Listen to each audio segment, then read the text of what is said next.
की आयु कितनी है? कई बार आपको कथा में बताया, 4,32,000 वर्ष कलयुग की आयु है। अभी हुई कितनी है? केवल 5,000 वर्ष की कलयुग की आयु है। मानो एक दिन का बालक मां की गोद में हो, थोड़ी ऊपर नीचे हो जाए तो हम लोग कहते हैं घोर कलयुग आ गया। अभी घोर कलयुग कहाँ आया प्यारे, अभी तो कलयुग एक दिन का बच्चा है। कलयुग ने कहा मेरी तो आयु भी बिल्कुल छोटी है और युगों की आयु बड़ी है। ध्यान देना थोड़ा ज्ञान का विषय है। वैसे गुरु महाराज कहते कि ज्ञान के बीच में मत जाना, श्रोता लोगों में बहुत ज्ञान होता है।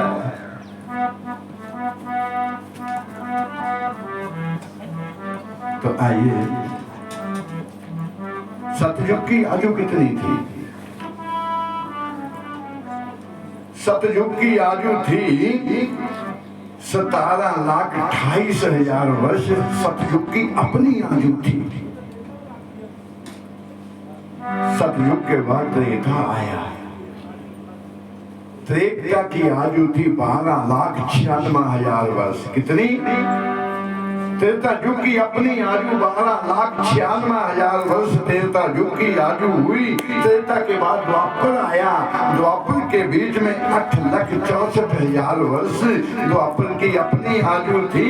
और जैसे द्वापर गया, कल युग द्वापर का हद हो गया 4,32,000 वर्ष कल युग की आयु है।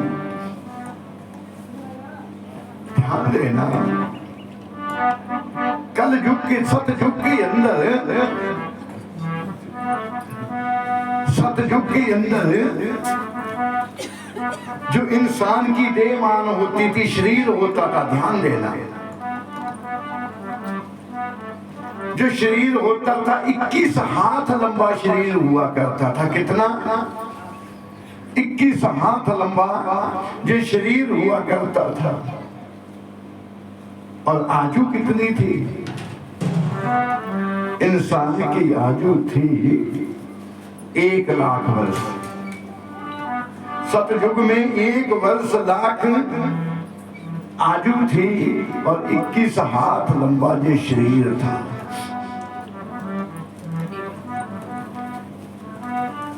और जैसे सतयुग गया, सतयुग गया, त्रेता आया। त्रेता के बीच में शरीर कम हो गया। शरीर केवल 14 हाथ लंबा रह गया और 1,00,000 में से 1 सिफर कम हो गई। जो 1,00,000 वर्ष आयु थी उसमें से 1 सिफर कम हुई।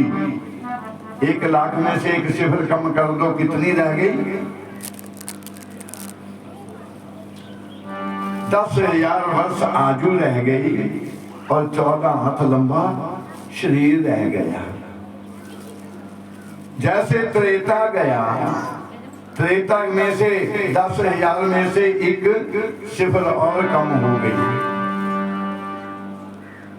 द्वापर में कितनी आयु रह गई? 1,000 वर्ष आयु रह गई और केवल 7 हाथ लंबा शरीर रह गया।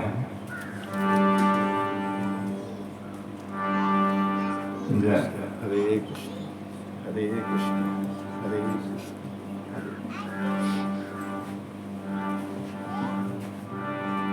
7 हाथ लंबा शरीर और 1,000 वर्ष की आयु रह गई। जैसे द्वापर गया, कल युग आया तो 1,000 में से 1 सिफर कम हो गई। कितनी रह गई? 100 वर्ष। कल युग के बीच में 100 साल की आयु है और 7 का अर्थ 3.5 और 3.5 का जो शरीर है 3.5 हाथ का। प्रैक्टिकल करके देख लेना। संत लोग भी कहते हैं प्यारे, 3.5 हाथ धरती तेरी ये भी मेरा, वो भी मेरा, सब कुछ मेरा। लेकिन गुरु महाराज क्या कहते हैं प्यारे, साढ़े तीन हथ धरती तेरी, बड़ियां जगीरां वालिया। साढ़े तीन हथ धरती तेरी, बड़ियां जगीरां वालिया। साढ़े तीन हथ धरती तेरी, बड़ियां जगीरां वालिया। साढ़े तीन हथ धरती तेरी, बड़ियां जगीरां वालिया। कल्ला आया तू कल्ले न जाना, किसे तेरे नाल न जाना। कल्ला आया कल्ले ने जाना, किसे तेरे नाल नहीं जाना। बंदा राम जपन नो आया, माया ने जंजाल पालिया। बंदा राम जपन नो आया, माया ने जंजाल पालिया।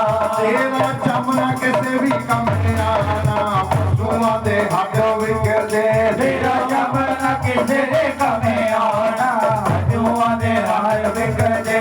राम नाम दी के यारी एक बीज ले, पापा वाले खेत बीज ले। राम नाम दी के यारी बीज ले, पापा वाले खेत बीज ले।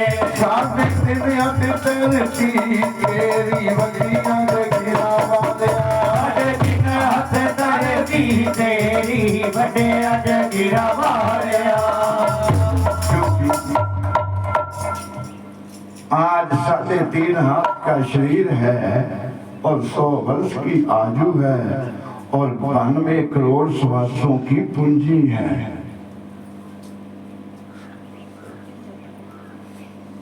ध्यान देना, इसी कलयुग के अंदर बहुत कुछ होगा। ऐसा भागवत में बताते हैं कि जब कलयुग के 2 लाख साल बीत जाएंगे, जे आयु 100 से कम होकर के 50 वर्ष की आयु रह जाएगी और शरीर 3.5 के और 1.25 हाथ का ये शरीर रह जाएगा। और जब 3 लाख साल कलयुग के बीत जाएंगे तो केवल शरीर इतना रह जाएगा और आयु इंसान की केवल 25 वर्ष की रह जाएगी। और सुना होगा आपने, इतना तो सुना होगा, कलयुग के बीच में 12 साल की कन्या नानी कहलाएगी, दादी कहलाएगी। ये कोई बड़ी बात नहीं। जब आयु ही 25 वर्ष की होगी तो 12 साल का पूरा तो हो ही जाएगा। और जब 4 लाख साल बीत जाएंगे तो भागवत में बताया है तब कल्कि अवतार होगा। दक्षिण दिशा संबल नाम ग्राम ने विष्णु यश ब्राह्मण के घर के बीच में भगवान का कल्कि अवतार होगा। जो भागवत में कई साल वर्ष पहले लिख दिया है कि ऐसा होगा। विष्णु यश ब्राह्मण का नाम होगा जिसके घर में भगवान का अवतार होगा। सांबल गांव का नाम होगा और दक्षिण दिशा में होगी। और ऐसा भी वर्णन आता है कि 3 मीटर की तलवार भी उसके पास होगी और घोड़े पे सवार होगा। बोलिए कल्कि भगवान की। जो आने वाला समय है हमारे संतों ने पहले बता दिया। कल्युग ने कहा मेरी तो आयु भी बिल्कुल छोटी है महाराज, मुझे तो गुजारा करना है। परीक्षित ने कहा मैं तुम्हें रहने नहीं दूंगा, मैं तुम्हें रहने नहीं दूंगा, आप पापी हो। कलयुग ने कहा पाप तो सतयुग में भी हुआ, द्वापर में भी हुआ, त्रेता में भी हुआ। ध्यान देना, त्रेता में भी हुआ। कलयुग ने कहा अरे सतयुग द्वापर त्रेता में एक आदमी गलती करता था, उसकी सजा उसके पूरे कुटुंब को मिलती थी। रावण ने गलती की, पूरी लंका को समाप्त कर लिया। एक पांडवों ने गलती की, दुर्योधन ने गलती की, खानदान मिट गया। एक गलती करता है तो उसकी सजा सभी को मिलती है। परीक्षित ने कलयुग से पूछा तेरे राज्य में क्या होगा? कलयुग ने कहा महाराज मेरे राज में यही होगा, जो करेगा सो भरेगा। उसकी सजा सभी को नहीं मिलेगी, जो करेगा सो भरेगा। और सतयुग द्वापर त्रेता के बीच में हमारे संत लोग तपस्या करते थे, शरीर के ऊपर मिट्टी की वर्मी जम जाती थी, लेकिन फिर भी मोक्ष की प्राप्ति नहीं होती थी। परीक्षित ने पूछा कलयुग तेरे राज में भी कैसी होगी? परीक्षित ने कहा, कलयुग ने कहा सुनो राजन, मेरे राज में एक बार भी कोई सच्चे दिल से राम का नाम ले लेगा तो भव से पार हो जाएगा प्यारे, भव से पार हो जाएगा। कलयुग केवल नाम आना, सुमर सुमर नार उतरे मारा। योगी लिखा है प्यारे, उल्टा सीधा बिंगा टेढ़ा जैसा भी आता है मन से सिमरी, उल्टा ही नाम जपा जाके जाना। वाल्मीकि हृदय ब्रह्म समाना। वाल्मीकि ने कुछ सीधा नहीं जपा, मरा मरा जपा था, क्योंकि गुरु के मुख का वाक्य है प्यारे, भगवान के घर का प्रसाद और सतगुरु के मुख का वाक्य कभी असत्य नहीं हो सकता। और सच कहूं इससे बड़ा कोई मंत्र भी नहीं हो सकता, इससे बड़ा कोई मंत्र नहीं है जो सतगुरु के मुख से निकला हुआ शब्द है, उसी का सिमरन करो। मेरी गारंटी है एक दिन भगवान तुम्हें मिलने आएंगे, चाहे सपने में ही आएंगे। गुरु के मुख का गुरु मतलब है जो अंधेरे से निकाल करके हमें रोशनी में प्रवेश करा दे, उसका नाम गुरु है। तभी संत लोग कहते हैं हरि नाम का डंका घर घर में, प्रभु नाम का डंका घर घर में बजवा दिया सतगुरु प्यारे ने।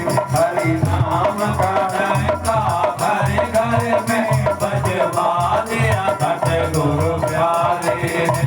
कलयुग में मार्ग मुक्ति का बतला दिया सतगुरु प्यारे ने। कलयुग में मार्ग मुक्ति का बतला दिया सतगुरु प्यारे ने। हरि नाम का डंका घर घर में बजवा दिया सतगुरु प्यारे ने। हरि नाम का डंका घर घर में बजवा दिया सतगुरु प्यारे ने। जो जीव भटकते फिरते थे, कभी उठते थे कभी गिरते थे, जो जीव भटकते फिरते थे, कभी उठते थे कभी गिरते थे। जो जीव भटकते फिरते थे, कभी उठते थे कभी गिरते थे, जो जीव भटकते फिरते थे, कभी उठते थे कभी गिरते थे। मोह माया की नींद में सोए रहे, मोह माया की नींद में सोए रहे, जगा दिया सतगुरु प्यारे ने। हरि नाम का डंका हर घर में बजवा दिया सतगुरु प्यारे ने। क्योंकि सतगुरु के मुख का जो वाक्य है प्यारे, ये किसी को बताया नहीं जाता। जो शब्द को पता एक होता है, उसका ईश्वर से नाता है। जो शब्द को पतित होता है, भगवान ईश्वर संग होता है। जो शब्द को पतित होता है, उसका ईश्वर से नाता है। जो शब्द को पतित होता है, उसका शब्द होता है। उसका ईश्वर से नाता है बदला दिया सतगुरु प्यारे ने हरि नाम का घंटा घर घर में बजवा दिया सतगुरु प्यारे कल युग विच मार्ग मुक्ति का बदला दिया सतगुरु प्यारे ने कल युग विच मार्ग मुक्ति का बदला दिया सतगुरु प्यारे बोलिए गोविंद भगवान की जय। प्यार से बोलो हरे कृष्णा। हरे कृष्णा। आइए सूत जी महाराज कहते हैं, वैसे तो संत लोग कहते हैं, हम कहते हैं कलयुग बुरा है, लेकिन संत लोग कहते हैं कि कलयुग के सम कोई युग ही नहीं।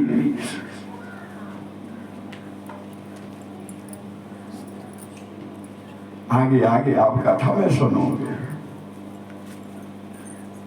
परीक्षित ने सोचा कलयुग के अंदर यदि अवगुण है तो गुण भी है। कलयुग ने कहा महाराज मुझे जो भी जगह आप बता दोगे उसी जगह के अंदर रहूंगा, उससे बाहर नहीं जाऊंगा। मुझे रहने के लिए, मैं भी तो सामान्य काल में मुझे रहने के लिए जगह चाहिए। ध्यान देना, परीक्षित ने कहा हे कलयुग मैं तुम्हें जो भी स्थान दूंगा उसी स्थान में तुम रहना। कलयुग ने कहा बताओ। परीक्षित ने कहा जहां पर गुरु की निंदा होती हो वहां पर तुम्हारा वास होगा, जहां पर अबला पर अत्याचार हो वहां पर तुम्हारा वास होगा, वैश्या के कोठे के ऊपर तुम्हारा वास होगा, फांसी के तख्ते के ऊपर तुम्हारा वास होगा, जहां जुआ चलता हो वहां तुम्हारा वास होगा, और सुरा के अंदर भी तुम्हारा वास होगा। सुरा के अंदर भी तुम्हारा वास होगा, इन जगहों में तुम्हारा वास होगा। परीक्षित ने कहा महाराज बुरी जगह सब मुझे दे दी, एक जगह तो अच्छी दे दो, मकान तो बन जाए। इटा हेटू देते एक जगह उपजाऊ दे दो। परीक्षित ने कहा हे कलयुग एक जगह तुम अपनी मर्जी से मांग लो। तत्काल कलयुग ने कहा स्वर्ण के बीच में भी मेरा वास होना चाहिए। परीक्षित ने कहा तथा अस्तु, मगर साथ ही परीक्षित ने कह दिया जो धोखे से कमाया होगा धन होगा, किसी का दिल दुखा करके जो धन लिया होगा, किसी का मन दुखा करके जो भी कुछ लिया होगा उसमें कलयुग का वास होगा, उसमें कलयुग का वास होगा। ध्यान देना, सोना कभी जलता नहीं है, सोना कभी जलता नहीं है। भट्टी में तपाओ, जितना तपाओगे उतना चमकेगा। सोना कभी जलता नहीं है। यदि सोना जलता नहीं है तो रावण की लंका क्या नकली थी जो जल करके राख हो गई? तो सोना जलता नहीं, क्या वो नकली थी? बहुत से प्रश्न आते हैं।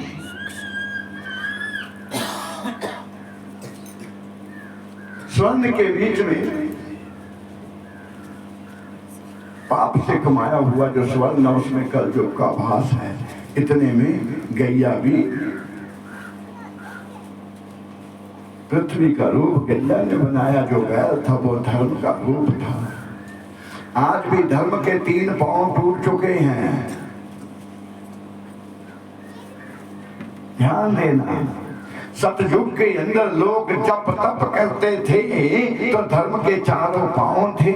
लोग कभी झूठ नहीं बोलते थे। जैसे सतयुग गया, त्रेता आया तो लोगों ने 75 पैसे धर्म करना शुरू, सच बोलना शुरू कर दिया, और 25 पैसे थोड़ा थोड़ा झूठ भी बोलना शुरू कर दिया। एक पांव सतयुग में टूट गया। जैसे त्रेता आया, त्रेता बिच अद्धा सच अद्धा झूठ, धर्म का दूसरा पांव टूट गया। जैसे त्रेता आया और त्रेता के बीच में पिलारे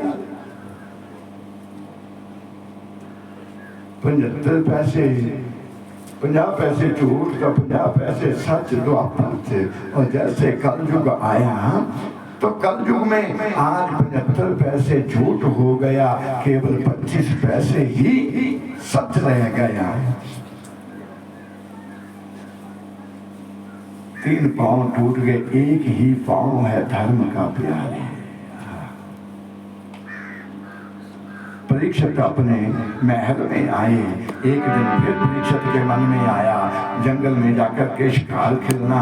उस दिन परीक्षित के मन में आया अपने दादा की तिजोरी खोली, अपनी दादा की तिजोरी खोली, जो सबसे बड़ा मुकुट था ना, सबसे बड़ा ताज था। आज परीक्षित के मन में आया मैं युवराज थोड़ी ना, मैं तो महाराज हूँ।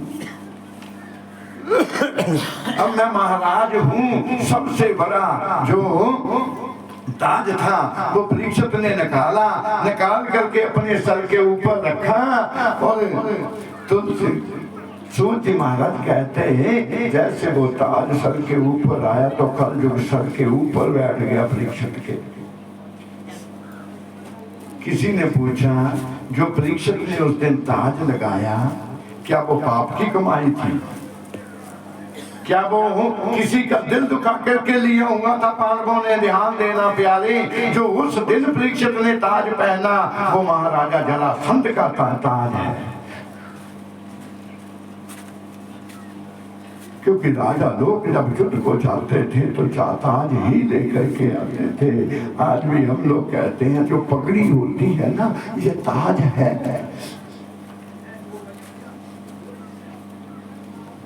और परीक्षित वन में आए, थोड़ा बड़ा गुना जैसे परीक्षित वन में आए, दोपहर का टाइम है, परीक्षित को प्यास लगी, जल ढूंढने लगे। चल चल चल चल मुझे जल पानी चाहिए, लेकिन वहां जंगल में पानी नहीं मिला। सूर्य महाराज कहते जल को ढूंढते ढूंढते परीक्षित समीक राय ऋषि के आश्रम में आ गया। समीक ऋषि भी उन्हें कहते हैं, रोमस ऋषि भी उन्हें कहते हैं। समीक ऋषि के आश्रम में आए। समीक ऋषि समाधि में बैठे हुए थे। परीक्षित ने एक बार कहा बाबा जल पिला दो, बाबा जल पिला दो, लेकिन समाधि खुली नहीं। परीक्षित के मन में आया जे बाबा नहीं, जे ढोंगी बाबा है, जे संत ने पूर्ण संत नहीं है, जे डोंगी बाबा है। परीक्षित को एक शरारत सूझी। वहां पर एक मरा हुआ सांप पड़ा था, उसे अपनी तीर की नोक से उठा करके समीक ऋषि के गले में डाल दिया प्यारे। उसी समीक ऋषि का एक पुत्र है जिसका नाम है श्रृंगी। श्रृंगी ऋषि समीक ऋषि के पुत्र सरोवर में स्नान करने गए थे। सभी ऋषियों के ग्वाल, एक ऋषि ग्वाल आया और उसने आकर के देखा समीक ऋषि के गले के बीच में सांप देखा। जैसे सांप देखा श्रृंगी ऋषि को बताया जा करके, हे श्रृंगी तुम तो यहाँ जल क्रीड़ा कर रहे हो, वहाँ कुटिया में तुम्हारे पिता का किसी ने अपमान कर दिया प्यार। किसी ने तुम्हारे पिता के गले के बीच में सांप डाल दिया। जैसे श्रृंगी ने सुना हाथ में जल लिया और जल लेकर के संकल्प कर दिया, जिसने भी मेरे पिता के गले के बीच में ये सांप डाला, आज के 7वें दिन यही सांप जीवित हो करके, यही तक्षक जीवित हो करके उसे डसेगा, उसकी मृत्यु हो जाएगी और जल छोड़ दूंगा। तभी संत लोग कहते प्यारे मत सताओ गरीब को, गरीब रो देगा, सुनेगा जब महल उसका वो जलों से ही खो देगा।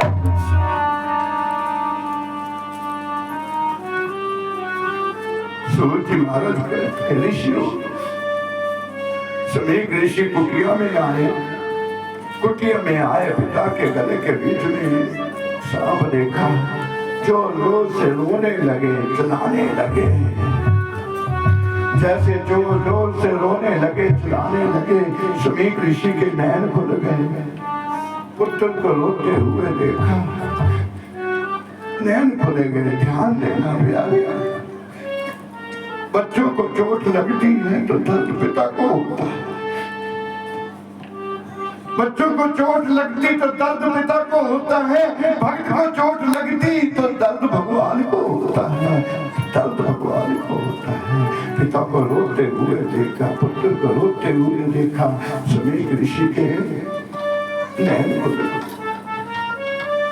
पुत्र को गोदी में बिठाया, पुत्र क्यों रो रहे हो?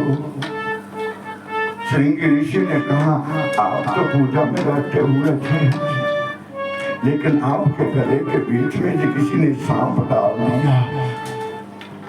जैसे श्रृंगी ऋषि ने सांप देखा, तत्काल नैन बंद किए और ध्यान किया, सारी पिक्चर सामने आ गई। एकदम नैन को ले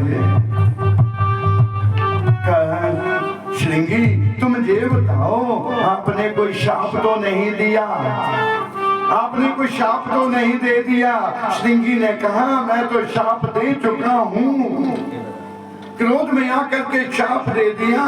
तो समीक ऋषि ने कहा, थोड़ी देर के लिए क्रोध शांत कर लेते, थोड़ी देर के लिए इस क्रोध के ऊपर अंकुश ला लेते, थोड़ी देर के लिए शांत कर लेते। राजा तो कलयुग में बहुत हो गए प्यारे, लेकिन परीक्षित जैसा राजा कलयुग में नहीं होगा, नहीं होगा, नहीं होगा। ऐसा राजा कलयुग में नहीं मिलेगा। बहुत राजा होंगे, थोड़ी देर के लिए क्रोध को शांत कर लेते। उसी समय समीक ऋषि ने ऋषि ग्वालों से कहा, जाकर के तुम जाकर के परीक्षित को बता दो, तुम्हारे पास केवल 7 दिन बचे हैं, 7 दिन में मोक्ष की तैयारी करो, कुछ कर सकते हो तो कर लेना। ध्यान देना प्यारे, परीक्षित जाकर के महल में पहुंचे और जैसे ताज उतारा तो परीक्षित के मन में आया, अरे जिन संतों का आज तक मेरे पूर्वज मान सम्मान करते रहे, आज उन्हीं का मैंने अपमान कर दिया। इतने में ऋषि ग्वाल पहुंचे। ऋषि ग्वालों ने कहा, हे परीक्षित, हे राजन, तुम्हारे पास केवल 7 दिन बचे हैं, 7 दिन में कुछ कर सकते हो तो कर लेना प्यारे।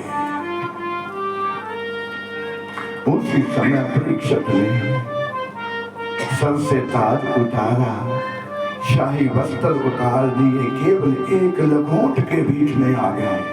बराबर एक लंगोट के बीच में परीक्षित आ गए, सर के बीच में राख डाल ली और एकदम विराग ले लिया। परीक्षित की रानी रत्नमाला आई। रत्नमाला ने अपने पति को इस रूप में देखा, जो शहंशाह है, जो राजा है, उसके सर के बीच में राख देखी, केवल एक लंगोट के बीच में। रानी ने कहा, स्वामी जी कैसा रूप धारण किया? परीक्षित ने कहा, देवी मुझे बहुत खुशी है, शायद कल युग में कोई ऐसा संत होगा, कोई ऐसा राजा होगा जो कह सकेगा कि 7 दिन से पहले मैं मर नहीं सकता और मुझे कोई मार नहीं सकता, मैं पहला राजा हूँ। 7 दिन से पहले ब्रह्मा विष्णु शिव यमराज भी आ जाए, मुझे मार नहीं सकते, क्योंकि एक संत का वचन कभी झूठा नहीं हो सकता। कल युग में तो एक श्वास का विश्वास नहीं होगा, कब दम निकल गया जो पता ही नहीं चलेगा। और विराग लिया जनवेद्य, परीक्षित का बेटा है जनवेद्य। जनवेद्य को उठाया, सिंहासन के ऊपर बिठा दिया, सिंहासन के ऊपर बिठाया और अपना ताज जो था अपने बेटे पुत्र के सर के ऊपर रखा।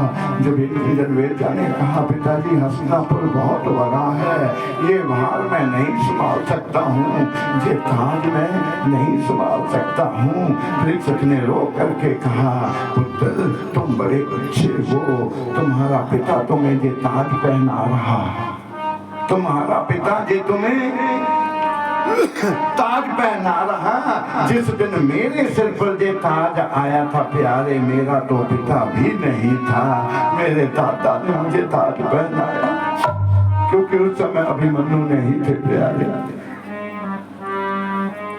तुम्हें करना ही होगा।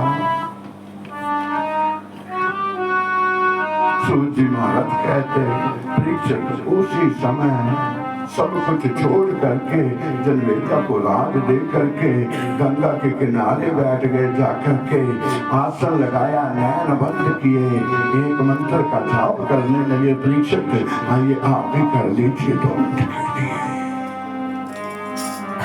एक मंत्र का जाप करने लगे। परीक्षित कहने लगे गोविंद चले आओ, गोपाल चले आओ, गोविंद चले आओ, गोपाल चले आओ, गोविंद चले आओ, गोपाल चले आओ, गोविंद चले आओ, गोपाल चले आओ, हे मुरलीधर मोहन नंदलाल चले आओ, हे मुरलीधर मोहन नंदलाल चले आओ, हे मुरलीधर मोहन नंदलाल चले आओ, हे मुरलीधर मोहन नंदलाल चले आओ, गोविंद चले आओ, गोपाल चले आओ, गोविंद चले आओ, गोपाल चले आओ, नंदलाल चले आओ, नंदलाल चले आओ। परीक्षित गंगा के किनारे बैठ करके मंत्र का जाप करने लगे। सूर्य जी महाराज ने सभी ऋषियों से कहा चलो हम भी गंगा के किनारे चलते हैं। सूर्य जी महाराज सभी ऋषियों को लेकर के गंगा के किनारे आ गए। जैसे परीक्षित के नैन खुले तो क्या देखा, आगे पीछे ऊपर नीचे संत ही संत दिखाई देने लगे, संत ही संत दिखाई देने लगे। परीक्षित ने पूछा गुरुदेव जिसकी मृत्यु को केवल 7 दिन बचे हो, 7 दिन में किसी को मरना हो तो उसे मोक्ष की प्राप्ति कैसे होगी, कैसे मोक्ष की प्राप्ति होगी? ये ध्यान देना, ये नहीं कहा कि मेरी मृत्यु को 7 दिन है। परीक्षित ने कहा किसी की मृत्यु को करीब 7 दिन हो तो उसके मोक्ष की प्राप्ति कैसे होगी? किसी ने कहा राम कथा सुन लो, किसी ने कहा मार्कंडे पुराण सुन लो, किसी ने कहा देवी भागवत सुनो, किसी ने कहा शिव पुराण सुनो, मगर ये कोई नहीं कह सका कि ये सुनने से तुम्हें मोक्ष की प्राप्ति हो जाएगी। ये किसी ने नहीं कहा। ध्यान देना, व्यास जी के पुत्र सुखदेव जी महाराज तपस्या करने के लिए गए। जब सुखदेव जी को पता चला कि परीक्षित को शाप हो गया, सब कुछ छोड़ करके सुखदेव जी महाराज राजा वहां पर आ गए, गंगा के किनारे पहुंच गए। यहाँ से थोड़ी गुरु गीता शुरू होती है, पर इतना समय नहीं है, पहुंचना बड़ी दूर जाकर के पता नहीं चलता कब 11 से 2 बज जाते हैं। प्यार से बोलो हरे कृष्णा। सूर्य जी महाराज कहते कि ऋषि जैसे सुखदेव जी महाराज जी वहां पर आकर के पधारे, वहां पर आकर के पहुंचे तो जितने संत बैठे हुए थे, जितने भी ऋषि बैठे हुए थे, सब उठ करके खड़े हो गए। प्यारे सभी ने दंडवत प्रणाम किया, सभी ने दंडवत प्रणाम किया। ध्यान देना, उस सभा के बीच में सुखदेव जी के पिता भी बैठे हुए थे, सुखदेव के दादा भी उस सभा के अंदर थे। और भागवत में तो यहाँ तक लिखा है, सुखदेव जी के दादाजी ने अपनी दाढ़ी को पृथ्वी पर बिछा दिया और सुखदेव से कहा, इसके ऊपर पांव रख करके आगे आइए, इसके ऊपर पांव रख करके आगे आइए। परीक्षित ने पूछा, दादा से पूछा, पिता व्यास से पूछा, एक छोटा सा संत आया है और सभी ने दंडवत प्रणाम किया और जिसके आगे पिता भी प्रणाम कर रहा, दादा तक प्रणाम कर रहे, कुछ समझ में नहीं आया। तब दादा ने कहा, हे राजन, गुणी ही सबसे है बड़ा, करो गुणी का मान, 60 वर्ष का गुण रहित शिशु से छोटा जान। गुण ही सब कुछ है, गुण के ताबे ही अब तुम्हें मोक्ष की प्राप्ति हो जाएगी, तुम्हें मोक्ष से कोई रोक नहीं सकता।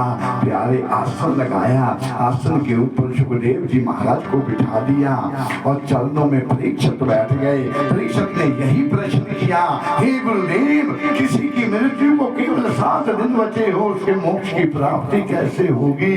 और सुखदेव जी महाराज कहते, राजन, बैठने से पहले अपने मन और बुद्धि को मेरे अर्पण कर दो।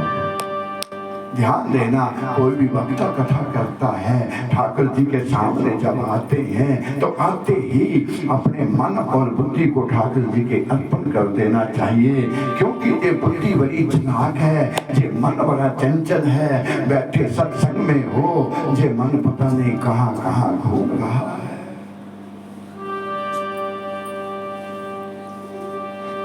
सुखदेव जी महाराज कहते, राजा परीक्षित, मन मुझ में लगाओ। परीक्षित ने कहा, मन ठहरता नहीं है प्यारे, मन कभी, जिसे पता है 7 दिन में मरना है, क्या उसका मन लगेगा कि नहीं? मन नहीं लगता, मन भाग भाग करके जाता है। और सुखदेव जी महाराज कहते, राजा परीक्षित, मन तुम्हारा है, तुम्हारे पास 2 वस्तु है, तुम्हारा मन भी है, तुम्हारा तन भी है। मन जाता है, जाने दो, अपने तन को स्थिर रखो। आपका मन है, पिता का पुत्र रूठ करके भाग चला जाता, ठोकर लगती वापस आ जाता, मन तो तुम्हारा है। संत लोग कहते भी हैं,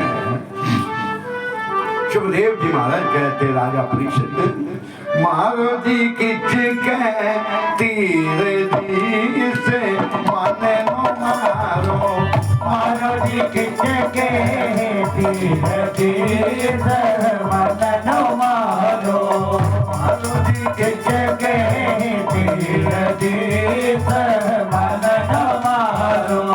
राती भी सोचता है, देना भी सोचता, राती भी सोचता है, देना भी सोचता, राती भी सोचता, मन देना भी सोचता, राती भी सोचता, मन देना भी सोचता। भजन भजन भजन बेटा फिर पीर जी से मन नो मारो, मारो जी खिंच के पीर जी से मन नो मारो, मारो जी खिंच के पीर जी से मन नो मारो। राधे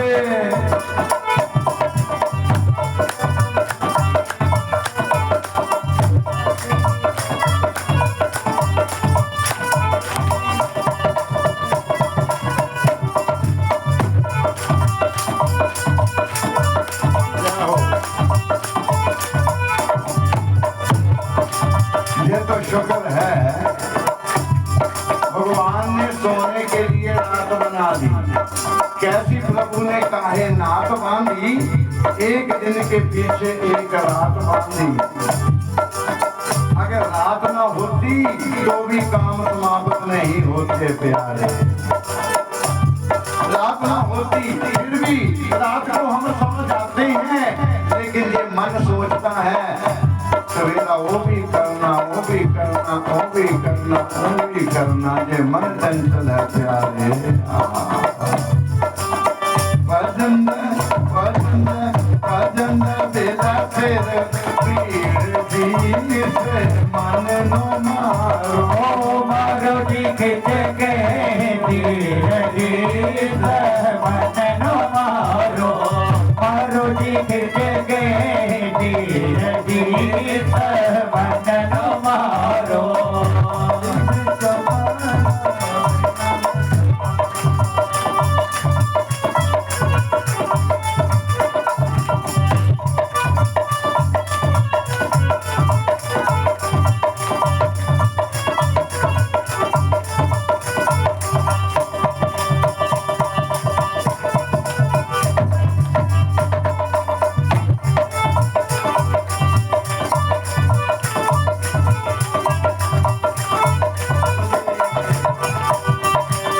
राती भी चलता रहंदा दिना भी चलता रहंदा।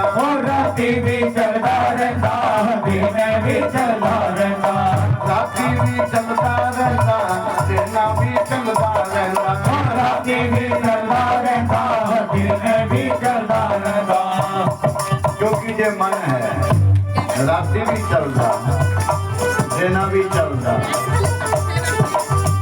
भजन क्योंकि एक माता कह रही थी गुरु जी मन तो बहुत करता है कथा सुनने का सत्संग सुनने का, मन तो बहुत करता तो क्या करा मतलब बैठ नहीं होता चंगा भीड़ बैठना मुश्किल है चंगा भीड़ है। राती भी चलता रहंदा दिना भी चलता रहंदा। राती भी चलता रहंदा दिन भी चलता रहंदा। भजन बेला चंगा पीर जी से मन नो मारो। मारो जी खिंच के तीर जी से मन नो मारो। मारो जी खिंच के तीर जी से मन नो मारो।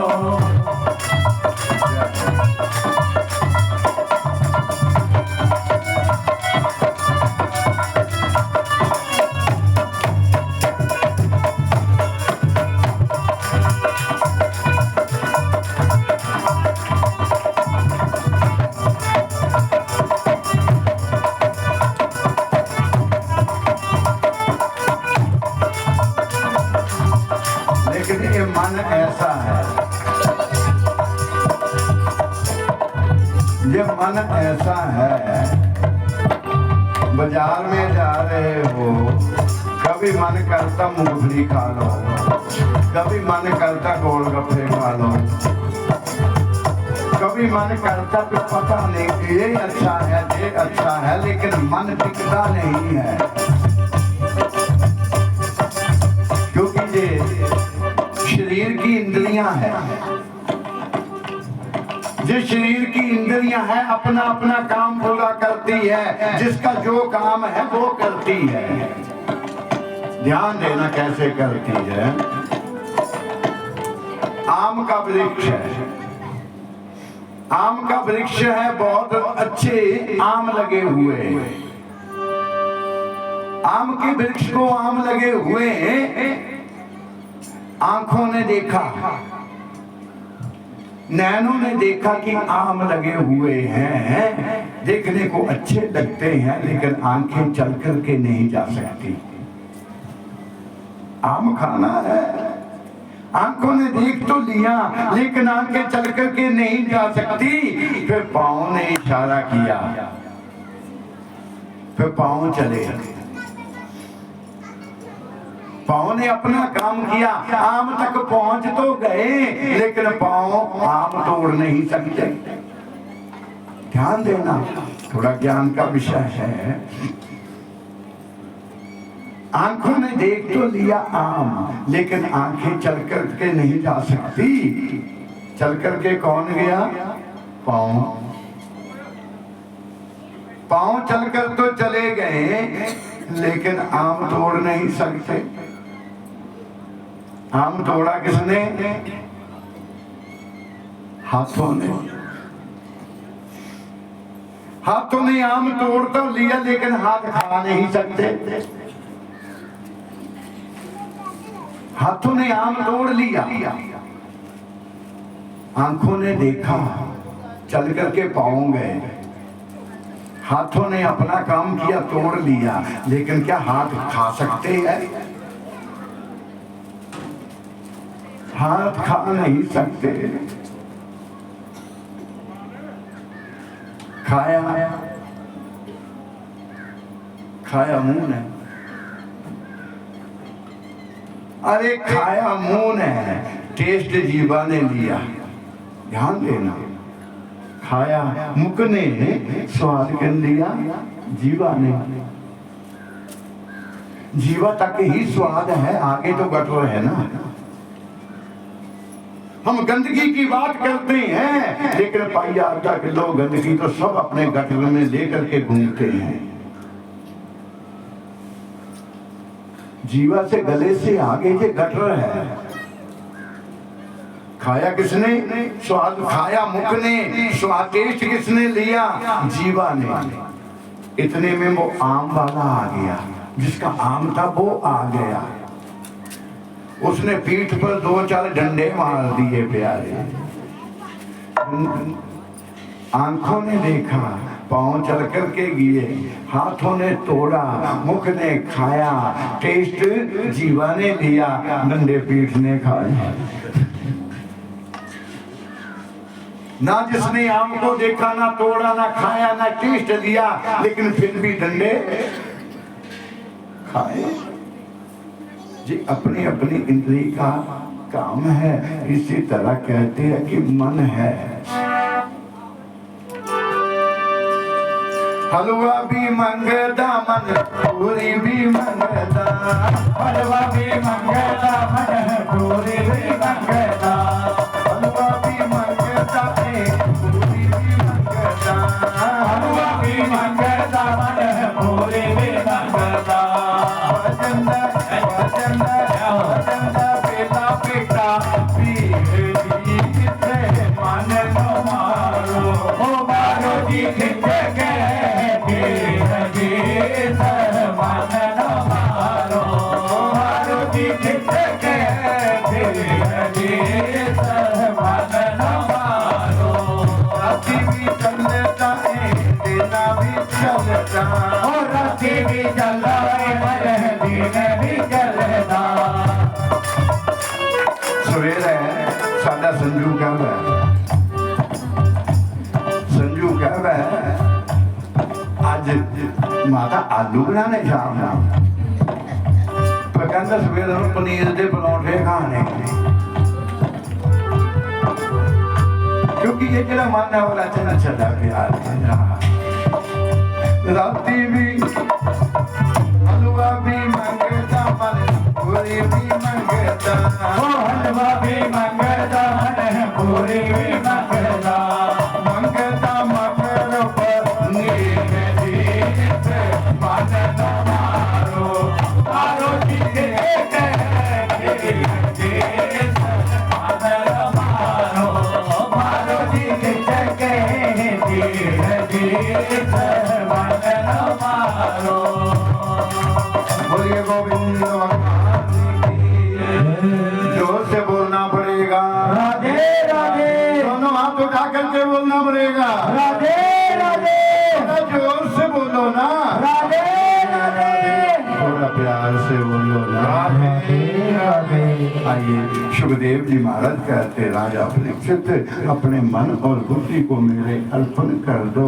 उत्तर दिशा की ध्यान देना। कुशा का आसन दिया बैठने के लिए, बैठने के लिए कुशा का आसन दिया और कहा उत्तर दिशा की ओर मुख करके बैठ जाओ।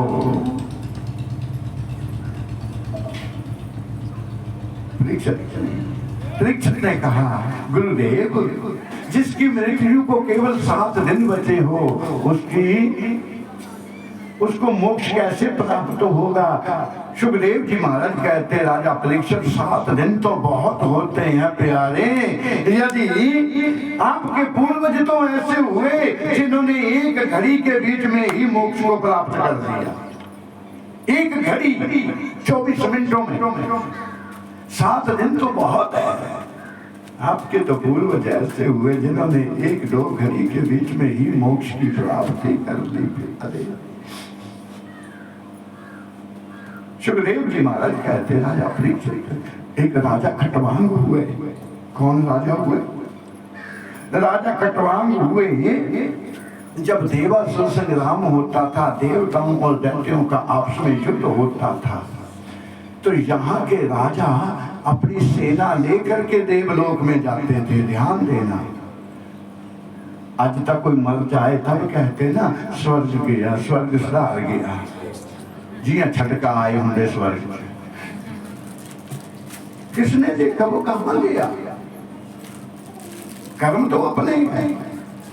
लेकिन हमारे राजा लोग इस शरीर को लेकर के, सेना लेकर के देवलोक में जाया करते थे।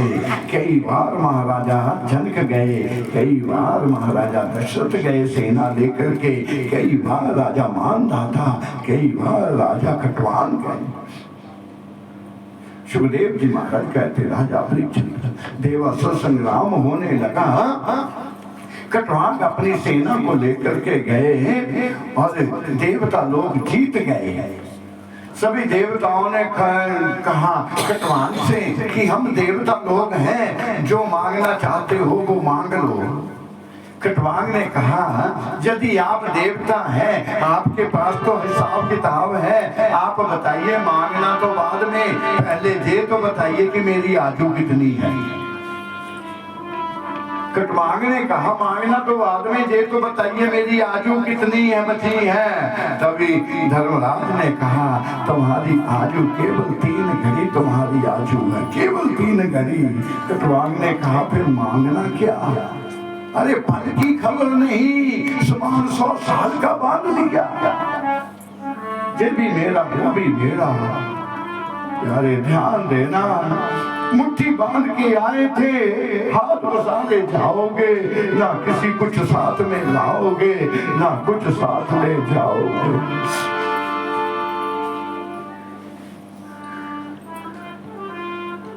केवल 3 घड़ी की आयु है, केवल 3 घड़ी की। खटवांग ने कहा मुझे और कुछ नहीं चाहिए, मुझे मेरे हस्तिनापुर में पहुंचा दो। देवताओं ने कहा नैन बंद करो। नैन बंद किए, जैसे नैन खोले तो हस्तिनापुर में, खटवांग हस्तिनापुर में प्रवेश हो गए। अपने ही महल के अंदर एक मंदिर बना करके रखा था और जिसमें ठाकुर जी को विराजमान किया था। मंदिर बना करके ठाकुर जी को विराजमान किया था। ध्यान देना प्यारे, खटवांग महल में नहीं गए, मंदिर में चले गए, हाथ में खटाला ली, नैन बंद कर लिए और ठाकुर जी की मूर्ति को मंदिर में बसा करके ठाकुर जी की मूर्ति आगे नाच नाच करके खटवांग आने लगे। गोविंद मेरो गोविंद मेरो गोपाल मेरो,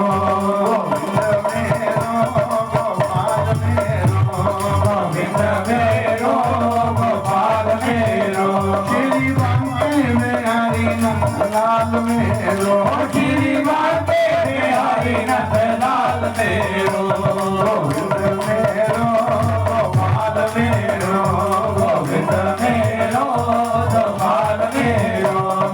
और नहीं दुनिया में कोई मेरो, और नहीं दुनिया में कोई मेरो, गोविंद मेरो गोपाल मेरो, गोविंद मेरो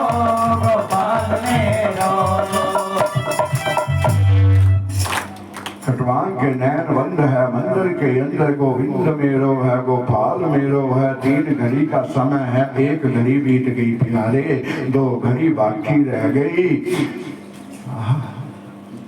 धर्मराज ने अपने दूतों से कहा जाकर के खटवांग की आत्मा को लेकर के आओ।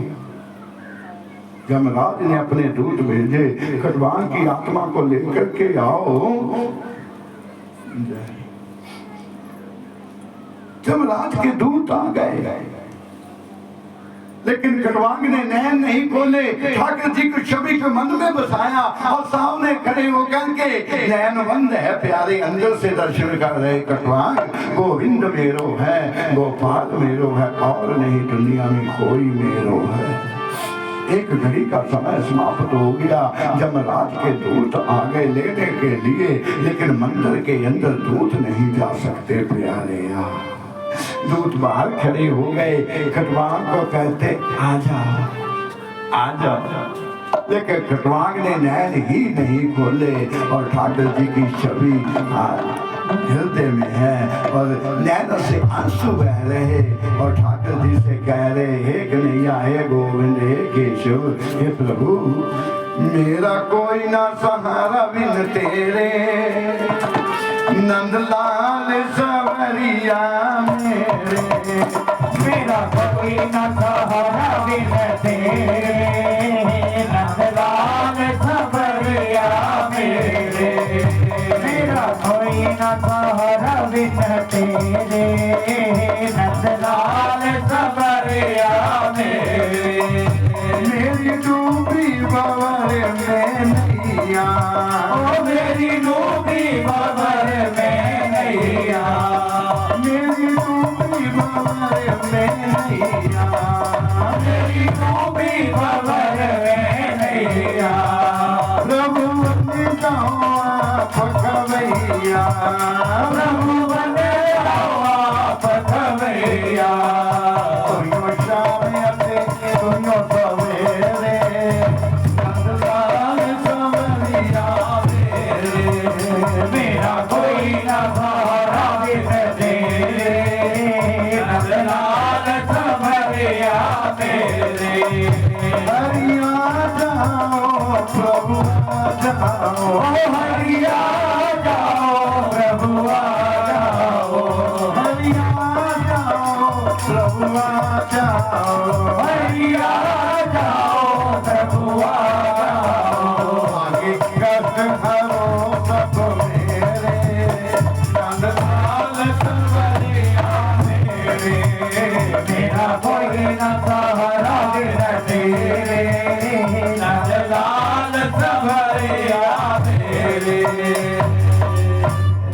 शिवदेव जी महाराज कहते, राजा परीक्षित, 2 घड़ी का समय समाप्त हो गया, केवल 1 घड़ी बाकी रह गई, लेकिन खटवांग ने नैन नहीं खोले।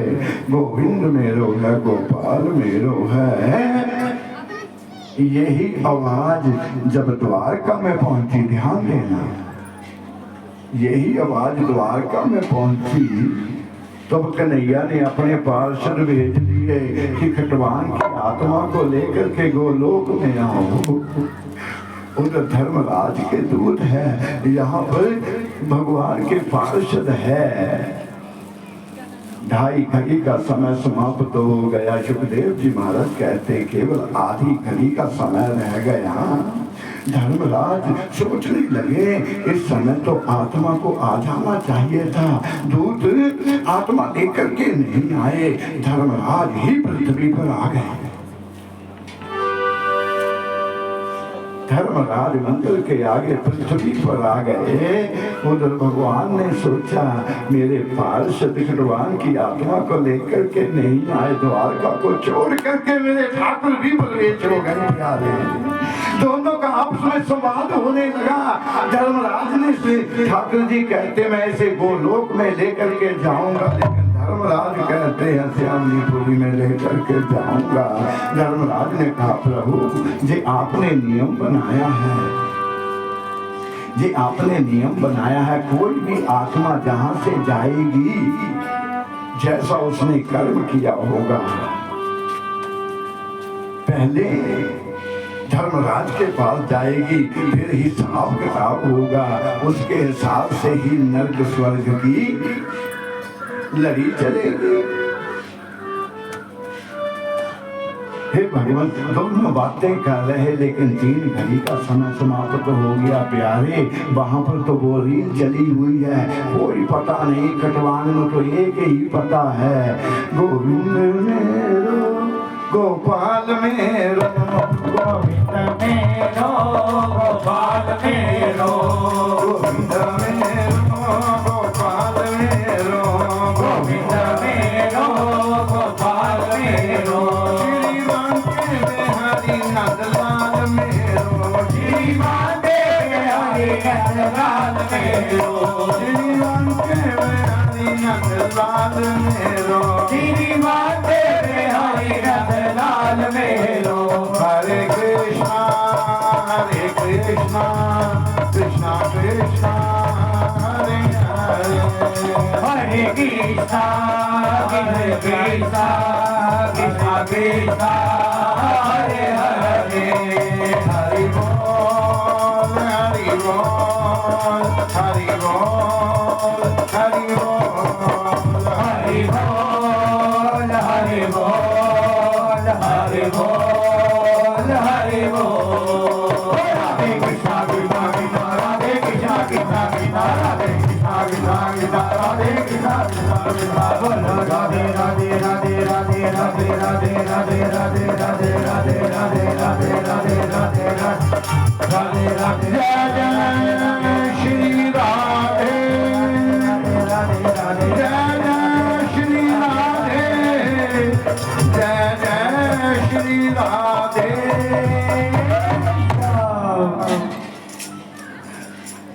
आइए, 3 घड़ी का समय समाप्त हो गया। भगवान बाहर खड़े, धर्म और धर्मराज और भगवान के बीच में बहस हो रही। धर्मराज कहने लगा, प्रभु आपने नियम बनाया, जैसा कर्म किया होगा वैसा ही हिसाब किताब होगा, उसके बाद ही नर्क स्वर्ग जो भी भाग्य को मिलेगा। और आप कह रहे मैं भगवान की आत्मा को लेकर के वो लोक में जाऊंगा। भगवान ने कहा, धर्मराज आपने ठीक से नहीं सुना होगा, मैंने तो ये भी कहा था अंत मता सो गता, मैंने तो ये भी कहा था कि अंत मता सो गता, अंत समय के बीच में ध्यान कहाँ होगा, वो ही जूनी प्राप्त हो जाएगी। देख नहीं रहे हो, कटवान के रोम रोम के अंदर मैं हूँ।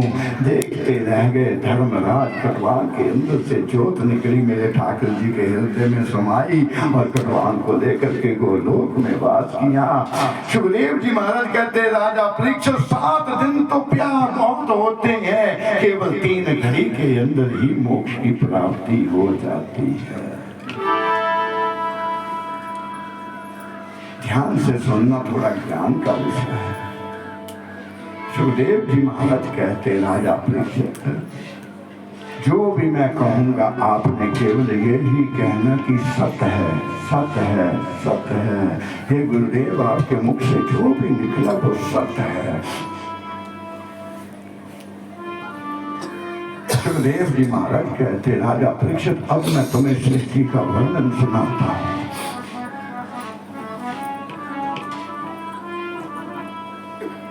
सुखदेव जी कहते, राजन इस संसार के बीच में जो सृष्टि नहीं थी, केवल जल ही जल था, केवल जल, जल के सिवा और कुछ भी नहीं था। ये पृथ्वी नहीं थी, केवल जल ही जल था और कुछ भी, ना पेड़ ना पौधे पहाड़ कुछ भी नहीं था, केवल जल ही था। उसी जल में से एक टहनी बाहर आई, ध्यान देना, उसी जल में से एक टहनी बाहर आई और टहनी के ऊपर कमल का फूल लगा। उसी कमल के फूल के ऊपर ब्रह्मा जी विराजमान हुए, ब्रह्मा जी विराजमान हो गए। जल ही जल, केवल एक ही व्यक्ति ब्रह्मा जी। ब्रह्मा जी आगे पीछे ऊपर नीचे देखने लगे और ब्रह्मा जी अपने आप को पूछने लगे, मैं कौन हूँ, मैं कौन हूँ। ब्रह्मा जी को ये ही ना पता चले कि मैं कौन हूँ। संत लोग कहते हैं ध्यान देना, जब हम भजन में बैठते हैं तो ध्यान लगा करके ठाकुर से ये भी पूछना चाहिए कि प्रभु ये तो बता दो कि मैं कौन हूँ। हमें तो आज तक ये ही पता नहीं कि मैं कौन हूँ। ब्रह्मा जी सोचने लगे मैं कौन हूँ, मैं कौन हूँ। ब्रह्मा को जब कुछ भी पता नहीं चला तो ब्रह्मा जी ने नीचे देखा जल में से एक टहनी बाहर आई और टहनी के ऊपर ये फूल है, फूल के ऊपर मैं हूँ। ब्रह्मा ने सोचा मुझे भेजने वाला कहीं नीचे ना हो। ब्रह्मा जी ने उस टहनी को पकड़ा, टहनी को पकड़ करके नीचे उतरने लगे। जैसे नीचे उतरने लगे तो एक आकाशवाणी हुई, हे ब्रह्मा, सृष्टि से पहले भी मैं था, सृष्टि से बाद भी मैं हूँ और बीच में भी मैं हूँ। ब्रह्मा, तुम मेरी लीला का अंत नहीं पा सकते हो। संतों ने भी कह दिया हरि अनंत, हरि कथा अनंता, किस विध कहूँ सुनो सब संसार। तुम मेरी लीला का पार नहीं पा सकते हो, जो मैं कहता हूँ वो सुनो। ब्रह्मा जी हाथ जोड़ करके खड़े हो गए, प्रभु क्या आज्ञा है। आकाशवाणी हुई, हे ब्रह्मा, मैं सृष्टि देखना चाहता हूँ, सृष्टि की उत्पत्ति करो। ब्रह्मा जी ने कहा जैसी आज्ञा प्रभु। ध्यान देना, पहले मानसिक सृष्टि बनी, जो मन से सोचा वो मिल गया। पहले मानसिक सृष्टि बनी। ब्रह्मा जी ने नैन बंद किए, मन में आया मुझे 4 पुत्र चाहिए। 4 छोटे छोटे पुत्र ब्रह्मा जी के सामने खड़े हो गए। ब्रह्मा जी ने नामकरण संस्कार किया, चारों का नाम रख दिया, संकृष्ण नंदन सनातन संत कुमार जी। और ब्रह्मा ने आशीर्वाद दिया, तुम्हारी आयु जितनी भी हो जाए लेकिन देखने को तुम 5 वर्ष के ही लगोगे। इस कथा को आप सुन चुके हो। कुछ कीड़े मकोड़े बनाए, कुछ बेल पत्ते बनाए, बनी कुटी से रुद्र को जन्म दिया। जो रुद्र को जन्म दिया, जो ब्रह्मा ने थोड़े कीड़े मकोड़े बनाए थे ना, रुद्र ने उसको खाना शुरू कर दिया। ब्रह्मा जी कहते मैं सृष्टि बना रहा हूँ, तुम समाप्त कर रहे हो, जाओ तुम भक्ति करो जाकर के। रुद्र भक्ति करने के लिए चले गए।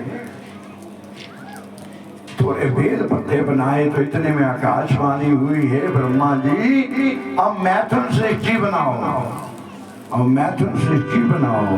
ब्रह्मा जी सोचने लगे मैथुन सृष्टि बनाने के लिए तो जोड़ा चाहिए, तो नर है तो नारी चाहिए, खट्टा है तो मीठा चाहिए, जोड़ा चाहिए। और ऐसा कहते हैं सुखदेव जी महाराज कहते हैं, राजा परीक्षित, ब्रह्मा ने अपने ही शरीर में से एक कन्या को जन्म दिया, एक कन्या को उत्पन्न किया। लेकिन कन्या इतनी सुंदर थी और ब्रह्मा जी मोहित हो गए। ब्रह्मा जी के मन में आया, अरे मैं तुम सृष्टि बनाने के लिए नर नारी का जोड़ा चाहिए। अब ये नारी हो गई, मैं नर हो गया, दोनों मिलकर के सृष्टि बनाएंगे। इतने में देव ऋषि नारद आए। नारद ने कहा, पिताजी क्या जुल्म कर रहे हो, तुम पिता हो, आपने ही इसने अपनी शरीर में से जन्म दिया, ये पुत्री है। यदि पिता का ही पुत्री के प्रति ऐसा ध्यान आ जाएगा, ना जाने जब कल युग आएगा वो क्या क्या रंग दिखाएगा। आप तो पिता है। ऐसा भी ब्रह्म पुराण में दिया है। एक बार तो ब्रह्मा जी को भी शरीर छोड़ना पड़ गया था। नया शरीर लेकर के ब्रह्मा जी आए, नया शरीर लेकर के ब्रह्मा जी आए। दाईं और बाईं भुजा में से मनु शतरूपा को जन्म दिया, एक कन्या को जन्म दिया जिसका नाम रखा शतरूपा, एक पुरुष को जन्म दिया जिसका नाम रखा मनु। मनु शतरूपा की दोनों का विवाह कर दिया। ध्यान देना, दोनों का विवाह कर दिया। दोनों की आगे चल करके 5 संतानें हुई। कितनी? जोर से बोलो। 5 संतानें हुए, 2 पुत्र हुए, 3 कन्या हुई। देवभूति, अकूति, प्रसूति नाम की 3 कन्या हुई। उतान पाद और प्रियव्रत नाम के 2 पुत्र हुए। 2 पुत्र हुए। 3 कन्याओं का विवाह कर दिया। क्योंकि समय की बहुत कमी है, थोड़ा जल्दी जल्दी से चलते हैं। 3 कन्याओं का विवाह किया। अकूति का विवाह किया कश्यप ऋषि से, देवभूति का विवाह किया कर्दम ऋषि से, प्रसूति का विवाह किया दक्ष प्रजापति से। 3 कन्या का विवाह कर दिया। बड़े पुत्र उतान पाद का विवाह कर दिया। ध्यान देना, जितनी भी सृष्टि चली है, मनु की ये मनु शतरूपा की सृष्टि है। हम तुम सब एक है, ना कोई ऊंच है ना नीच है, हम सब मनु की ही संतान है। मनुष्य जो है वो मनु की ही संतान है। ये बाद में वर्ण बन गए, जो ऊंच है जो नीच है, लेकिन एक पिता के लिए कोई ऊंच नीच नहीं है प्यारे। ये तो ड्यूटी है, ये ड्यूटी बांटी है।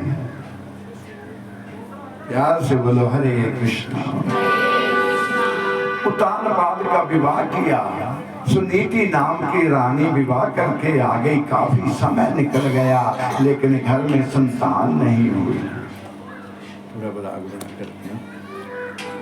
काफी समय निकल गया, संतान की प्राप्ति नहीं हुई। एक दिन सुनीति ने महाराजा उतान पाद से कहा, हे स्वामी, मेरे भाग्य में संतान नहीं है, तो आप दूसरा विवाह कर लीजिए, क्योंकि जब वारस ही नहीं है तो धन का क्या करेंगे।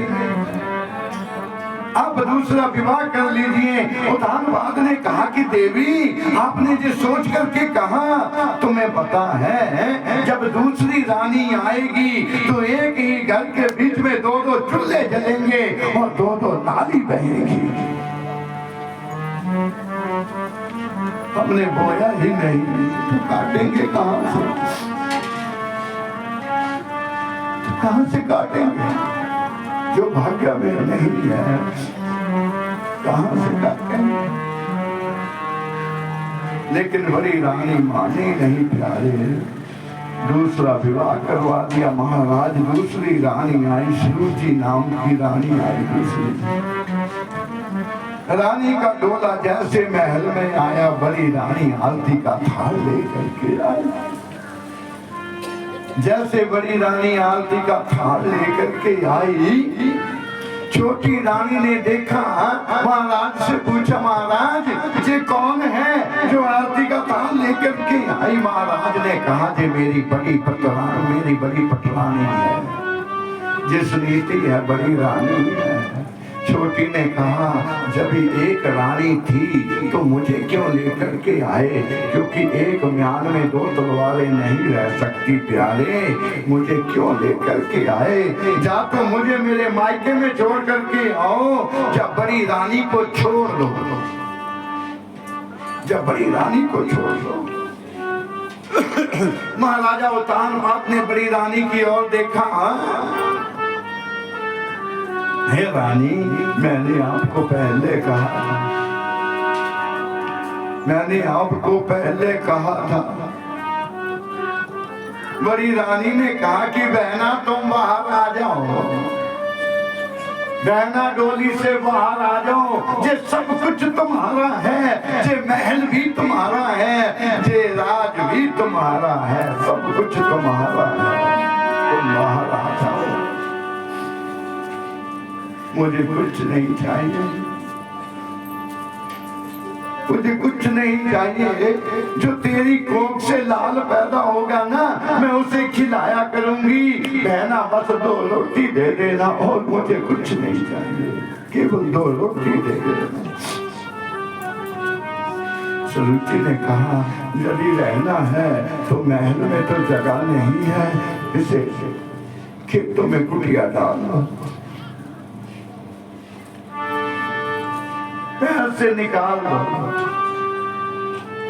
लेकिन ध्यान देना प्यारे, रानी के नैनों में आंसू नहीं गए, महाराजा उतानपाद ने बड़ी रानी की ओर देखा, जैसे देखा कि देवी मैंने पहले कहा था, तो बड़ी रानी ने कहा महाराज एक राज की क्या बात है, ऐसे 100 राज्य आवाज दो यदि एक गोदी का लाल मिल जाए।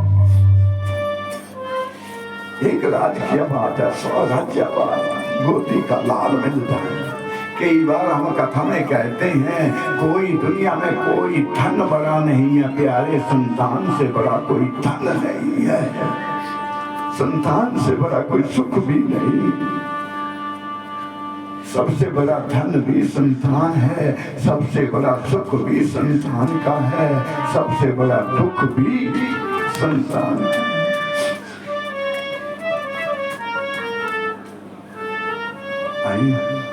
सुखदेव जी महाराज कहते हैं बड़ी रानी ने कहा गोदी का लाल मिल जाए, एक राज्य की क्या बात है, 100 राज्य बाल दो प्यारे। खेतों में कुटिया डाल दी, खेतों में कुटिया बन गई। रानी को महल में रहने की इजाजत नहीं, भाग अपना अपना है, भाग्य अपना अपना है। एक पिता जब अपनी पुत्री की शादी करता है वो क्या नहीं देखता कि मेरी बेटी को कमी न आए, मेरी बेटी सुख से रहे, लेकिन पिताजी भूल जाता है कि भाग तो इसके है, इसके में भाग नहीं बदल सकता, होगा वो जो भाग्य में लिखा होगा।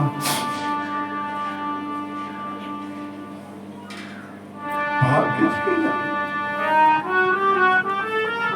एक ही राजा की दोनों रानी है, एक ही राजा की दोनों रानी है, लेकिन भाग अपना अपना, एक महल में और एक खेतों में कुटिया में। दो रोटी बाजरे का आटा मिल जाता वो खा लेती, समय व्यतीत करती। एक दिन ऐसा आया नारद बाबा आए, बड़ी रानी के पास नारद बाबा आए।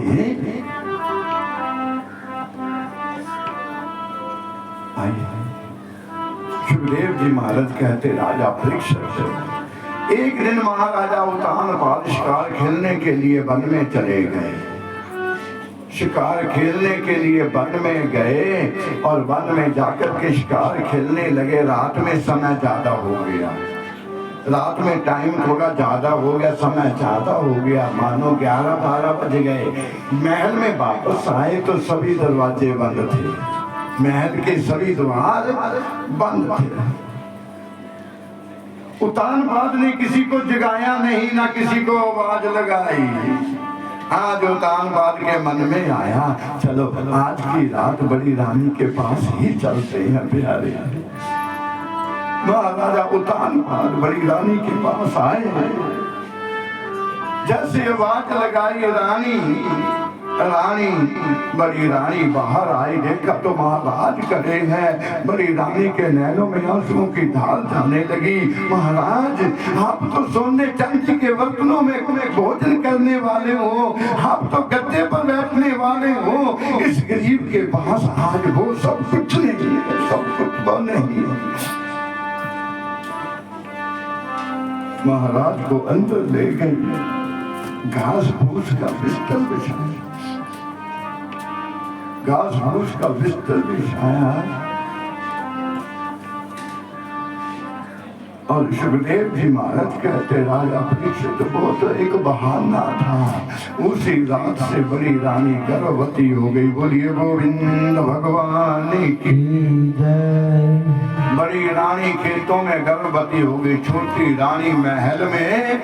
समय आने के ऊपर एक दिन नारद बाबा खेतों में बड़ी रानी के पास गए। बड़ी रानी ने पूछा हे गुरुदेव, हे नारद ऋषि, तुम बताओ यदि इस घड़ी के बीच में संतान पैदा हो जाए वो बड़ी होकर के क्या बनेगी। नारद बाबा ने ध्यान लगाया, कहा महारानी यदि इस घड़ी के बीच में संतान पैदा होगी वो बड़ा होकर के डाकू बनेगा, चोर बनेगा, डाकू बनेगा।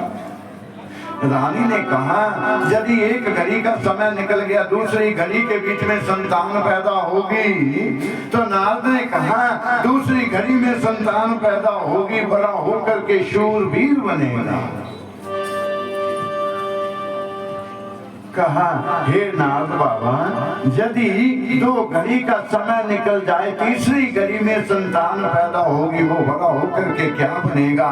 नारद बाबा ने कहा, यदि 2 घड़ी का समय निकल गया, तीसरी घड़ी में संतान पैदा हुई, वो बड़ा होकर के बहुत बड़ा भगवान का भक्त बनेगा, जिसके लिए संत लोग तपस्या करते हैं, उसी भगवान को लेकर के तेरी कुटिया में आएगा, इतना बड़ा भक्त होगा। रानी के मन में आया, भाव आया, कुछ भी हो जाए, मैं 2 घड़ी तक अपनी संतान को जन्म ही नहीं दूंगी, बनाऊंगी तो भक्त बनाऊंगी, मैं अपनी संतान को जन्म नहीं दूंगी। धन्य है भारत की नारी, प्यारे रहा। भारत के बीच में ऐसी ऐसी नारी हुई, सती नर्मदा ने सूर्य नारायण को निकलने से बंद कर दिया था। सती अनुसुईया की कथा पढ़ करके देखो, ब्रह्मा विष्णु शिव को भी 2 महीने के बच्चे बना करके गोद में खिलाया है। सती नर्मदा की कथा पढ़ करके देखो, 14 दिनों तक सूरज नहीं निकलने दिया था, 14 दिनों तक सूरज नहीं निकल दिया। धन्य भारत की नारी है, प्यारे, एक बार बोल दीजिए, नारी की महिमा न्यारी, नारी की महिमा न्यारी, नारी की महिमा न्यारी, नारी की महिमा न्यारी, नारी की महिमा न्यारी, नारी की महिमा न्यारी, ओ नारी की महिमा न्यारी, नारी की महिमा न्यारी। जल में नारी, फल में नारी, ओ जल में नारी, फल में नारी, जल में नारी, फल में नारी, ओ जल में नारी, फल में नारी, नारी से संसार, नारी की महिमा न्यारी, नारी की महिमा न्यारी, नारी की महिमा न्यारी, नारी की महिमा न्यारी। एक नारी अनसुईया थी जो अत्रि ऋषि की प्यारी, एक नारी अनसुईया थी जो अत्रि ऋषि की प्यारी, एक नारी अनसुईया थी जो अत्रि ऋषि की प्यारी, एक नारी अनसुईया थी जो अत्रि ऋषि की प्यारी, सत जानन के लिए निकले ब्रह्मा विष्णु त्रिपुरारी, सत जानन के कारण निकले ब्रह्मा विष्णु त्रिपुरारी, सत के कारण उस नारी के, सत के कारण उस नारी के, सत के कारण उस नारी के, सत के कारण उस नारी के, छोड़ के लेकर धार, नारी की महिमा न्यारी, नारी की महिमा न्यारी, ओ नारी की महिमा न्यारी, नारी की महिमा न्यारी। ओ नारी न होती तो नर ना होता, नारी ना होती तो नर ना होता, नारी न होती तो हम ना होते, नारी ना होती तो हम ना होते, हम नहीं होते तो तुम नहीं होते, हम नहीं होते तो तुम नहीं होते, ना होता जे संसार, नारी की महिमा न्यारी, नारी की महिमा न्यारी, ओ नारी की महिमा न्यारी, नारी की महिमा न्यारी, नारी की महिमा न्यारी, नारी की महिमा न्यारी। बोलिए गोविंद भगवान की। रानी के मन में आया, मैं 3 घड़ी तक संतान को जन्म ही नहीं दूंगी। सुखदेव जी महाराज 12 साल तक अपनी माँ के पेट में रहे। धन्या हो वो नारी प्यारे। उत्तरा के घरों के बीच में भगवान और भक्त दोनों इकट्ठे खेले, वो भी नारी है। सत्यवान सावित्री की कथा सुनकर के देखना जो जमराज से भी लड़ गई थी, अपने पति के लिए जमराज से भी लड़ गई थी और जमराज भी हार गए थे प्यारे। ये कथा वैसे देवी भागवत में आती है, तो भागवत में तो नहीं है। प्यार से बोलो हरे कृष्ण हरे कृष्ण। आइए सुखदेव जी महाराज कहते राजा परीक्षित तीसरी घड़ी के बीच में बड़ी रानी ने वन के बीच में एक बालक को जन्म दिया। छोटी रानी ने महल में एक बालक को जन्म दिया और बड़ी रानी ने खेतों में बालक को जन्म दिया। नारद बाबा ने नामकरण संस्कार किया। उस बालक का नाम रखा ध्रुव। क्या नाम रखा? जोर से बोलो। उस बालक का नाम रख दिया ध्रुव। छोटे बालक का नाम रख दिया उत्तम। दोनों का नामकरण संस्कार कर दिया। भाग अपने अपने हैं, दोनों एक राजा की रानी है, लेकिन एक बेटे का जन्म जंगल में हुआ और एक बेटे का जन्म महल में हुआ। समय निकलता गया। ध्रुव 1 साल के हुए, 2 साल के हुए। जब 3 साल के ध्रुव हो गए प्यारे, तो बच्चों के साथ खेलने के लिए चले गए। ध्रुव बड़े होशियार थे, जो भी खेल खेलते थे ध्रुव जीत जाते थे और ध्रुव को कोई हराता नहीं था। ध्रुव जीत जाते थे और जो साथ में खेलने वाले थे वो ध्रुव से ईर्ष्या करने लगे। ध्रुव से ईर्ष्या करने लगे। होता है, आज भी होता है। कई बार पहले कह चुका हूं, क्योंकि कलयुग में ये प्रमाण है प्यारे।